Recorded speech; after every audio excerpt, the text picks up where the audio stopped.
여보, 차라리 나 그냥 죽는 게 좋겠어.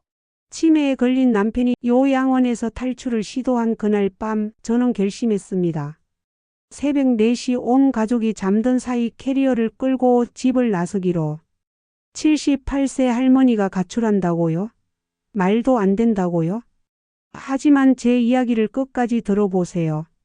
왜 평생 착하게만 살았던 할머니가 밤중에 집을 나서야 했는지, 왜 53년 해로한 남편과 함께 새로운 삶을 시작할 수밖에 없었는지, 며느리 집에서 투명인간 취급을 받고 연금마저 아들에게 빼앗기고, 심지어 며느리가 차라리 어머니가 아프시기라도 하면 이라고 말하는 걸 들었을 때의 그 충격. 이것은 단순한 가족 갈등 이야기가 아닙니다. 이것은 한 여성이 78세에 찾은 진짜 자유와 존엄에 관한 이야기입니다. 저 김영자의 실화를 지금부터 들려드릴게요. 아마 여러분도 깜짝 놀라실 거예요. 안녕하세요. 저는 김영자입니다. 올해 78이에요. 돌이켜보면 젊었을 때 저는 정말 행복했습니다. 25세 남편 김철수와 결혼했어요. 남편은 초등학교 교사였고 저는 그 뒤에서 내조하는 현명한 아내였죠. 43년간 남편은 승진을 거듭해서 결국 교장까지 되었습니다. 저는 교장 부인으로서 지역사회에서 존경을 받았어요. 학부모들은 저를 보면 깍듯이 인사했고 교직원 모임에서는 늘 중심이었죠. 그때는 제가 누구인지 명확했습니다. 김영자가 아니라 교장 부인이었어요. 그 타이틀 하나로 세상이 저를 대하는 방식이 완전히 달랐거든요. 은행에 가면 직원들이 특별히 친절했고 동네 상점에서도 우대받았습니다. 교장 부인이라는 말을 들을 때마다 어깨가 으쓱했어요. 두 아들도 정말 자랑스럽게 키웠습니다. 첫째 민수는 9급 공무원으로 시작해서 꾸준히 승진해서 지금은 5급까지 올라갔어요. 둘째 민호는 대기업 과장으로 성공했고요. 며느리들도 모두 대학 나온 좋은 집안 딸들로 골라서 시집 보냈죠. 그 시절에는 모든 게 완벽해 보였습니다. 남편의 명예로운 퇴직식에서 꽃다발을 받으며 인사말을 할 때 저는 정말 당당했어요. 이제 여유로운 노년을 즐기기만 하면 되는 줄 알았거든요. 손자 손녀들이 하나둘 태어나면서 할머니 노릇도 시작했어요. 큰 며느리가 낳은 준호, 작은 며느리가 낳은 수진이와 민지까지. 아이들이 할머니 하고 뛰어오면 세상이 다 제 것 같았습니다. 남편과 함께 제주도도 다녀오고 설악산 단풍도 보러 다녔어요. 교직원 모임에서는 여전히 교장 선생님 부인으로 불리며 중심 역할을 했고요. 그때만 해도 노년은 장밋빛일 줄 알았습니다. 하지만 인생은 제가 그린 그림대로 흘러가지 않았습니다. 남편이 정년퇴직한 지 3년 후였어요.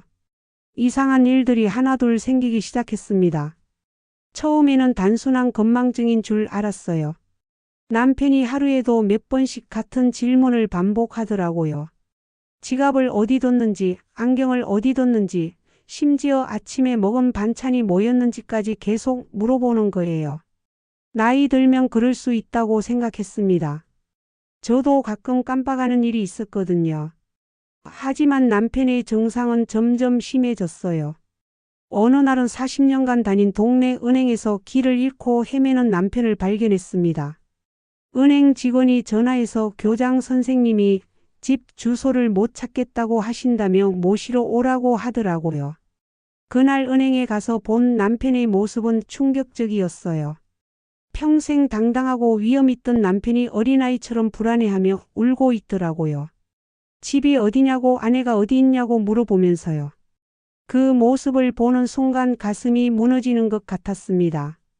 하지만 더 큰 충격은 주변 사람들의 반응이었어요. 예전에 남편을 존경의 눈빛으로 바라보던 은행 직원들이 이제는 동정과 연민의 시선으로 바라보더라고요. 병원에 가서 정밀 검사를 받았더니 알츠하이머 초기 진단이 나왔습니다. 의사는 담담하게 앞으로 3 내지 5년 정도는 집에서 돌볼 수 있을 거라고 했어요. 그 이유는 전문기관의 도움이 필요할 거라고 했습니다. 그날 밤 남편은 자신의 상황을 정확히 알고 있었어요. 여보, 내가 바보가 되어 가는구나. 미안해. 남편이 이렇게 말하면서 눈물을 흘리더라고요. 평생 강인했던 남편이 울면서 미안하다고 하는 모습을 보니 세상이 무너지는 것 같았습니다. 저는 남편을 꼭 안고 울었습니다. 그리고 다짐했어요. 끝까지 함께 하겠다고. 53년을 함께 살았는데 이런 일로 포기할 수는 없다고요. 하지만 아들들에게 소식을 전했을 때 반응은 예상과 달랐습니다. 첫째 민수는 병원비가 얼마나 나올지부터 물어봤어요. 둘째 민호는 혹시 유전적인 것 아니냐며 자기들도 검사를 받아야 하는지 걱정하더라고요. 아버지의 병보다는 자신들에게 미칠 영향을 먼저 생각하는 것 같았어요. 며느리들의 반응은 더 직설적이었습니다. 큰 며느리는 아이들 교육에 안 좋은 영향을 줄까봐 걱정이라고 했고, 작은 며느리는 나중에 수발을 누가 들 것인지 벌써부터 계산하고 있더라고요. 그때까지도 저는 가족이 함께 힘을 합쳐서 이 어려움을 이겨낼 수 있을 거라고 믿었습니다. 얼마나 순진했는지 모르겠어요. 치매 진단 한 달 후 아들 내외들이 모두 모여서 가족 회의를 열자고 했어요. 저는 반가웠습니다. 드디어 가족들이 힘을 합쳐서 아버지를 돌보는 방법을 의논하는 거라고 생각했거든요. 하지만 회의 분위기는 처음부터 이상했어요. 아들들과 며느리들이 이미 결론을 내린 듯한 표정으로 앉아 있더라고요. 첫째 며느리가 먼저 입을 열었습니다. 어머님, 현실적으로 생각해 보셔야 해요. 아버님을 집에서 돌보기에는 너무 힘들어요. 전문 요양원에 보내는 게 아버님한테도 더 좋을 것 같아요. 저는 깜짝 놀라서 아직 초기인데 왜 요양원에 보내냐고 했죠. 집에서 충분히 돌볼 수 있다고 했어요. 그때 둘째 민호가 끼어들었습니다. 엄마, 현실을 보세요. 치매 환자 돌보는 게 얼마나 힘든 일인지 아세요? 엄마 혼자서는 절대 감당 못해요. 첫째 민수도 거들었어요. 우리도 도와주고 싶지만 한계가 있어요. 직장도 다녀야 하고 애들도 키워야 하고요. 좋은 요양원 알아봤는데 시설도 좋고 간병사들도 전문적이에요. 저는 펄쩍 뛰었습니다. 53년을 함께 산 남편을 어떻게 남에게 맡기냐고 내가 끝까지 돌보겠다고 강하게 말했어요. 하지만 작은 며느리가 결정타를 날렸습니다. 어머님, 솔직히 말씀드릴게요. 어머님 나이에 치매 환자 돌보다가 어머님도 쓰러지시면 결국 저희가 다 떠안아야 해요. 그럼 더 큰 부담이 되잖아요. 그 말을 듣는 순간 깨달았어요. 아들들에게 저희 부부는 이미 짐이었던 거예요. 사랑하는 가족이 아니라 부담스러운 짐 말이에요. 더 충격적인 건 아들들이 이미 요양원을 예약까지 해뒀다는 거였어요. 저와 상의도 없이 말이에요. 심지어 입소 비용도 계산해뒀더라고요. 엄마, 아버지 연금이랑 퇴직금으로 충분히 감당할 수 있어요. 걱정하지 마세요. 첫째 민수가 이렇게 말하는데 마치 남의 돈을 쓰는 것처럼 태연하더라고요. 저는 마지막으로 간청했어요. 1년만 더 기회를 달라고, 정말 안 되면 그때 요양원을 생각해 보겠다고 했습니다. 하지만 이미 결정된 일이었어요. 일주일 후에 남편은 요양원에 들어갔습니다. 그리고 제가 살던 집은 팔아서 요양원비에 보탰어요. 갑자기 집이 없어진 저는 첫째 아들 집으로 들어가게 됐습니다. 어떻게 된 일인지도 모르게 모든 게 결정되어 버렸어요. 아들 집에서의 생활은 제가 상상했던 것과 완전히 달랐습니다. 매일 새벽 5시에 일어나서 온 가족 아침을 차려야 했어요. 아들, 며느리, 고등학생인 손자 준호까지 4식구 분량이죠. 설거지, 빨래, 청소까지 모든 집안일이 당연히 제 몫이었습니다. 처음에는 며느리가 미안해하는 척이라도 했어요. 어머님이 하실 필요 없다고 본인이 하겠다고 했거든요. 하지만 며칠 지나니까 아예 신경도 안 쓰더라고요. 며느리는 점점 더 까다로워졌어요. 국이 너무 짜다고 하고, 찌개가 싱겁다고 하고, 빨래할 때 옷을 색깔별로 따로 해달라고 하고, 청소를 더 꼼꼼히 해달라고 했습니다. 어느 날은 며느리가 친구들을 집으로 초대했는데 저한테 음료수와 과일을 내오라고 시키더라고요. 마치 가사도우미한테 시키는 것처럼요. 친구들 앞에서 며느리가 하는 말이 정말 충격적이었어요. 우리 시어머니가 요리를 정말 잘하세요. 매일 아침밥까지 다 해주시니까 얼마나 편한지 몰라요. 친구들이 부럽다고 하니까 며느리가 웃으면서 대답했어요. 어차피 집에서 할 일 없으시니까 심심하지도 않으실 거예요. 저는 마치 무급 가사도우미가 된 기분이었어요. 한때는 지역에서 존경받는 교장 부인이었는데 이제는 매일 눈치만 보며 사는 신세가 됐습니다. 더 괴로운 건 존재감이 완전히 사라진 거였어요. 가족들이 무슨 얘기를 해도 저는 끼지 못했어요.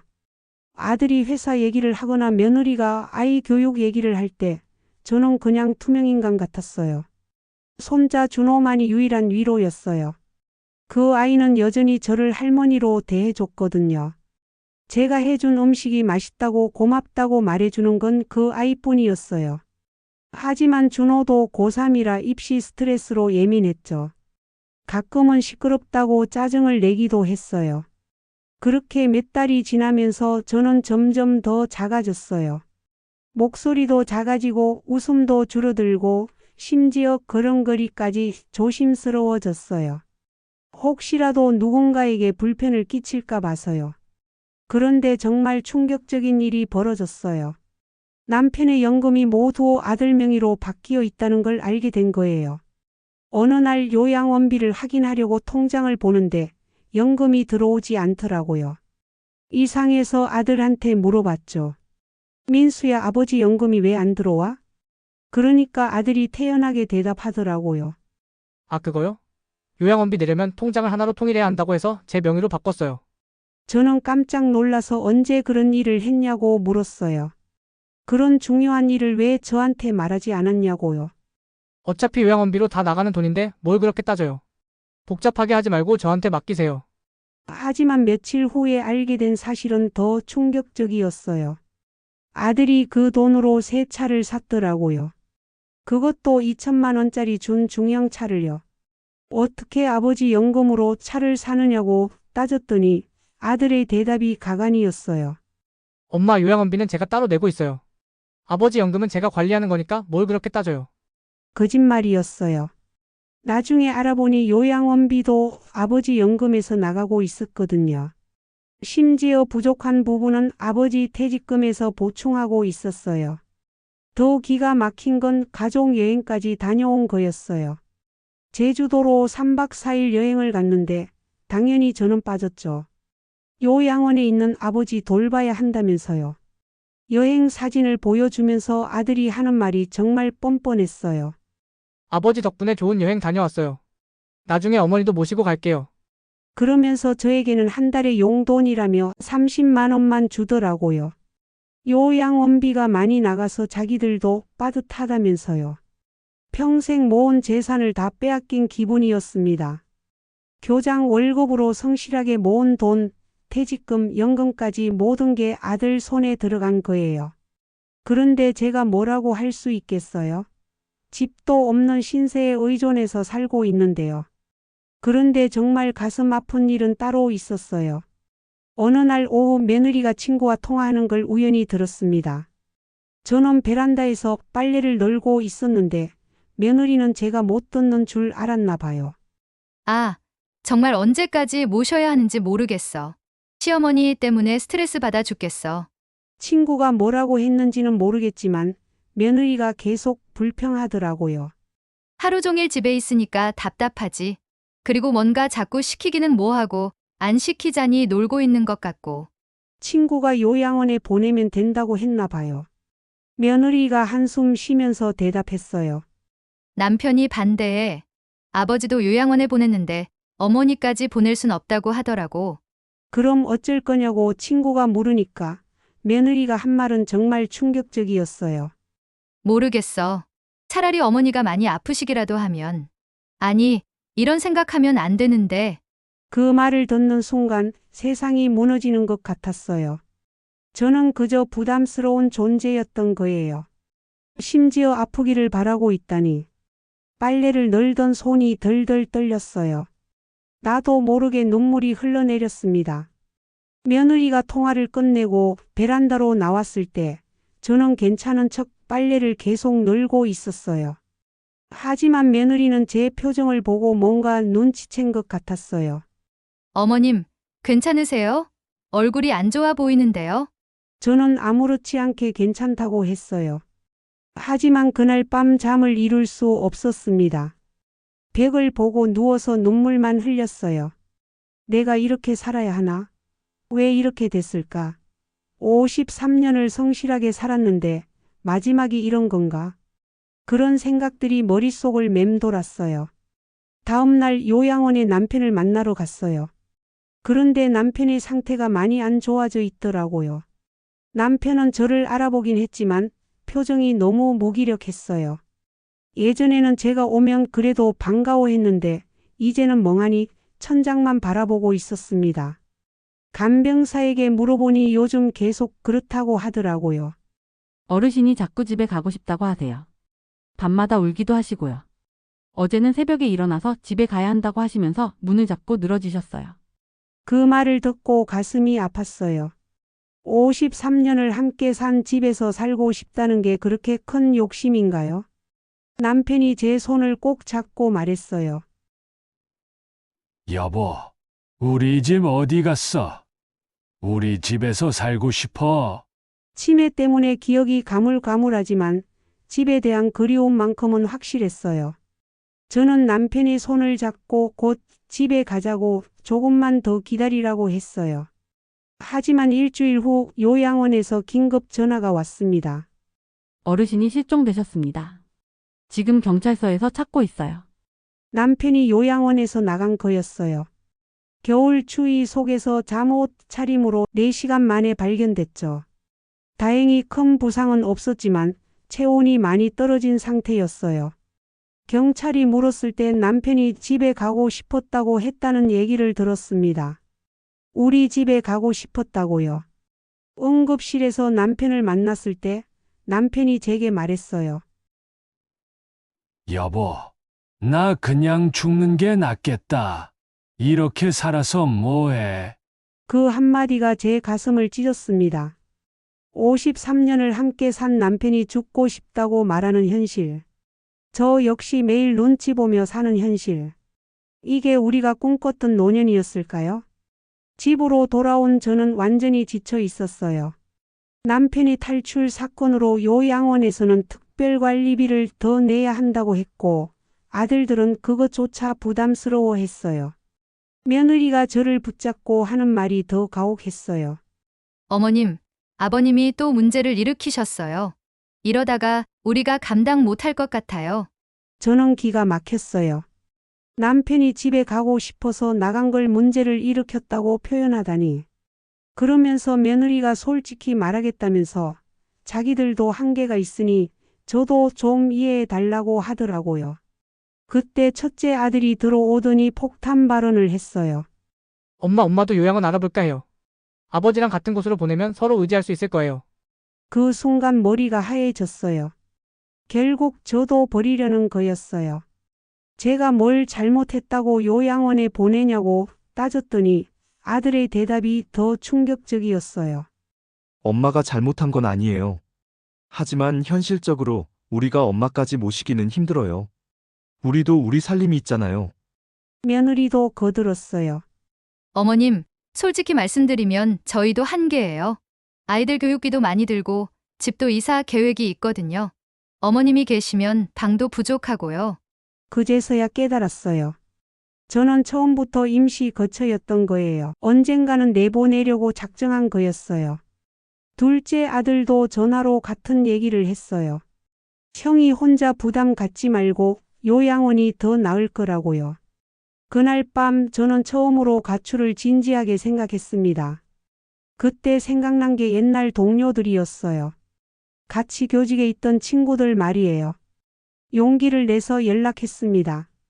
영숙이에게 전화해서 어떻게 지내냐고 물으니까 별로라고 하더라고요.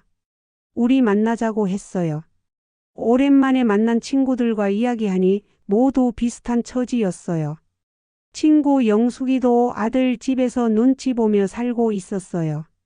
매일 손자 뒷바라지에 집안일까지 떠맡아서 하고 있는데 며느리는 당연한 것처럼 여긴다고 하더라고요.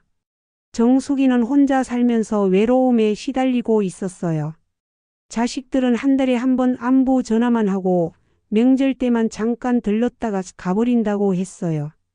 은경이는 딸한테 매달 생활비를 주면서도 푸대접을 받고 있었고요. 딸이 무슨 일만 있으면 돈부터 요구한다면서 한숨을 쉬더라고요. 혜순이는 치매 걸린 남편을 요양원에 보냈는데 자기도 곧 요양원에 들어가야 할 것 같다고 했어요. 자식들이 부담스러워 한다면서요. 우리 5명이 앉아서 각자 사정을 얘기하다가 모두 울었어요. 평생 가족을 위해 살았는데 마지막에 이런 대접을 받고 있다니. 그때 영숙이가 제안했어요. 우리끼리라도 함께 살면 어떨까? 서로 도우면서 살면 외롭지도 않을 거고 자식들 눈치도 안 봐도 되잖아. 처음에는 황당한 소리라고 생각했어요. 하지만 곰곰 생각해보니 나쁘지 않더라고요. 정숙이가 한 말이 결정적이었어요. 우리가 뭐 죄인이야? 왜 이렇게 눈치 보면서 살아야 해? 나이 들었다고 인간 대접 못 받을 이유는 없잖아. 그래서 우리는 진지하게 의논하기 시작했어요. 각자 가진 돈을 모으면 작은 아파트 정도는 얻을 수 있을 것 같았어요. 집에 돌아온 저는 며칠 동안 깊이 생각했습니다. 정말 친구들과 함께 살 것인가? 아니면 계속 이렇게 눈치 보며 살 것인가? 결정적인 계기는 손자 준호의 말이었어요. 어느 날 준호가 친구들과 통화하는 걸 들었는데 이런 말을 하더라고요. 우리 할머니? 응, 우리 집에 사셔. 좀 불편하긴 해. 친구들 데려오기도 그렇고. 그 말을 듣는 순간 결심했어요. 더 이상 이렇게 살 수는 없다고. 그날 밤 저는 몰래 제 옷가지들을 캐리어에 챙겼어요. 오랫동안 비밀로 모아둔 적금 통장도 챙겼고요. 그 돈으로 친구들과 함께 작은 집을 얻기로 했거든요. 새벽 4시 온 집안이 잠든 사이에 저는 캐리어를 끌고 집을 나섰습니다. 78세에 하는 생애 첫 가출이었어요. 가슴이 두근두근했지만 동시에 해방감도 느꼈습니다. 이제 더 이상 눈치 보며 살지 않아도 되는 거예요. 아침 7시에 아들한테 전화했어요. 민수야, 엄마가 집 나왔다. 아들이 놀라면서 어디 계시냐고 물어봤어요. 엄마도 엄마 인생이 있어. 그리고 아버지를 모셔올 거야. 엄마 농담이시죠? 아니야, 진심이야. 더 이상 눈치 보면서 살고 싶지 않아. 아들이 당황해서 뭐라고 하려고 했지만 저는 전화를 끊었어요. 저는 친구들과 함께 작은 투룸 아파트를 얻었어요. 5명이 함께 살기에는 좁았지만 서로 배려하며 지내기로 했어요. 그리고 가장 중요한 일을 했습니다. 남편을 요양원에서 모셔온 거예요. 아들들은 처음에 격렬하게 반대했어요. 엄마 혼자서 치매 환자를 어떻게 돌보냐고 무책임하다고 했어요. 하지만 제 의지가 확고하다는 걸 알고는 더 이상 말리지 않았어요. 어차피 부담스러워했던 일이니까요. 남편을 집으로 데려온 첫날 남편이 환하게 웃더라고요. 여보, 집이야. 우리 집이야. 비록 작은 원룸이지만 남편에게는 사랑하는 아내와 함께 있는 공간이었어요. 요양원에서 보이던 무기력한 표정이 사라지고 예전의 온화한 미소가 돌아왔어요. 친구들이 돌아가며 도와주기로 했고 지역의 방문 요양 서비스도 신청했습니다. 생각보다 할 수 있는 일이 많더라고요. 가장 중요한 건 남편이 점점 안정을 되찾았다는 거예요. 치매는 여전하지만 불안감이 많이 줄어들었어요. 남편이 제가 끓인 된장찌개를 먹으며 말했어요. 당신이 끓인 게 역시 최고야. 맛있어. 비록 기억은 가물가물하지만 사랑하는 사람과 함께 있다는 안정감이 남편을 평온하게 만들었어요. 저 역시 완전히 달라졌습니다. 더 이상 누구 눈치도 보지 않아요. 친구들과 함께 소소한 취미 생활도 시작했어요. 도서관에서 책도 읽고 공원을 산책하기도 하고 가끔은 혼자 영화도 봅니다. 무엇보다 제가 주인공인 삶을 살고 있다는 느낌이 들어요. 78년을 살면서 처음 느끼는 감정이었습니다. 영숙이가 어느 날 이런 말을 했어요. 영자야, 우리 이제야 진짜 사는 것 같지 않아? 정말 그랬어요. 나이 들어서도 이렇게 자유로울 수 있다는 게 신기했어요. 아들들도 변했어요. 처음에는 섭섭해했지만 지금은 진심으로 걱정해주고 도와주려고 노력해요. 첫째 민수가 찾아와서 말했어요. 엄마, 정말 괜찮으세요? 필요한 거 있으면 언제든 말해요. 이제 아들의 말이 진심으로 느껴져요. 의무감이 아니라 진짜 사랑으로 하는 말이라는 게 느껴지거든요. 며느리도 가끔 안부를 묻고 반찬을 가져다 주기도 해요. 거리가 생기니 오히려 관계가 좋아졌어요. 손자 준호는 가끔 놀러와서 할머니가 용감하다고 말해줘요. 자기 친구들한테 자랑까지 한다고 하더라고요. 창문으로 들어오는 햇빛을 바라보며 생각해요. 78세에 찾은 진짜 자유가 이런 것이구나. 노후는 누구의 것도 아닌 바로 저의 것이었습니다. 나이가 들었다고 해서 꿈을 포기할 필요는 없어요. 사랑하는 사람과 함께 존엄하게 사는 것, 그것이 진짜 행복이라는 것을 깨달았습니다. 어제 남편이 제게 고맙다고 자기 때문에 고생한다고 했어요. 저는 남편의 손을 잡고 말했습니다. 고마울 게 뭐 있어요. 우리 함께니까 괜찮아요. 친구들과 함께 차를 마시며 웃을 때, 남편과 함께 저녁을 먹을 때, 혼자서 책을 읽을 때, 이 모든 순간들이 진짜 제 것이에요. 혹시 지금 이 이야기를 듣고 계신 분들 중에 저와 비슷한 상황에 계신 분이 있다면 말씀드리고 싶어요. 포기하지 마세요. 언제든 새로운 시작은 가능합니다. 나이는 숫자일 뿐이에요. 진짜 중요한 건 내가 어떤 선택을 하느냐입니다. 저는 78세에 가출을 했습니다. 그리고 그 선택을 후회하지 않습니다. 지금 저는 남편과 함께 작은 행복을 만들어가고 있어요. 친구들과 웃으며 이야기하고 가끔 혼자만의 시간도 즐기면서요. 오늘도 남편이 제게 말했어요. 여보, 고마워. 나 때문에 고생만 시켜서. 저는 남편의 손을 잡고 대답했습니다. 무슨 소리예요? 우리 함께 있으니까 행복해요. 이것이 제가 78세에 찾은 진짜 행복입니다. 여러분도 언제든지 새로운 선택을 할 수 있어요. 나이는 핑계가 될 수 없습니다. 지금이라도 늦지 않았습니다. 감사합니다. 노년의 존엄은 나이로 결정되는 것이 아닙니다. 진정한 가족의 사랑은 서로의 선택을 존중하는 것에서 시작됩니다. 언제든지 새로운 시작은 가능합니다.